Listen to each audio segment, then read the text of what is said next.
Chapter 8. The Attic Scholar. The hours dragged.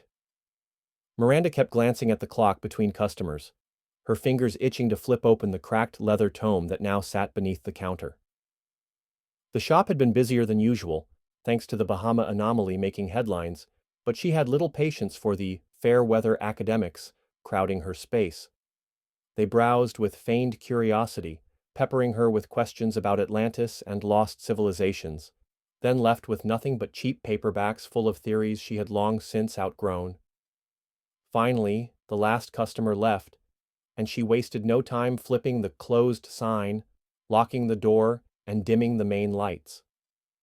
The moment she slid the deadbolt, a wave of relief rolled through her. At last. With the book clutched to her chest, she ascended the narrow staircase at the back of the shop, her boots creaking against the worn wood. She took the steps two at a time, anticipation building with every step. The attic apartment was her sanctuary. Unlike the moody, cluttered charm of the bookstore below, the space above was a scholar's den, controlled chaos, intellectual refuge, and alchemist's workshop all in one. Floor-to-ceiling bookshelves lined the slanted walls, filled with everything from translated Sumerian tablets to obscure 19th-century manuscripts. One side of the room was dominated by a wide desk, perpetually buried under open books, scattered notes, and a small collection of uncut crystals. A single Tiffany lamp bathed the space in warm, golden light. In the center of it all sat an ancient, overstuffed armchair, the kind that had seen more ink-stained fingers than it had polite company.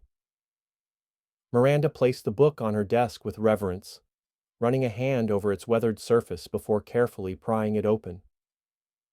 The scent of old parchment and dust filled the air, an intoxicating perfume to a woman like her. She turned the pages carefully, her pulse quickening at the sight of the archaic script. Cuneiform, but not quite. Some symbols were familiar, patterns she had seen in Mesopotamian tablets and certain Anatolian ruins, but others were entirely unknown. She frowned, brushing a stray lock of hair from her face. Where have I seen these before? Then, unbidden, a memory surfaced. Dr. Alexander Greaves, her old professor, mentor, and the man who had all but begged her to abandon her dissertation topic. Miranda, you're bright, brilliant even, but you have to let this go. She could still hear the exasperation in his voice, see the way he had pinched the bridge of his nose in that weary paternal way of his. Ancient civilizations before Sumer? Fine. But linking them to lost cataclysms, secret histories? That's a career death sentence. She had fought him on it, defended her research, presented him with evidence that was more than just myth, the same kind of evidence sitting in front of her right now.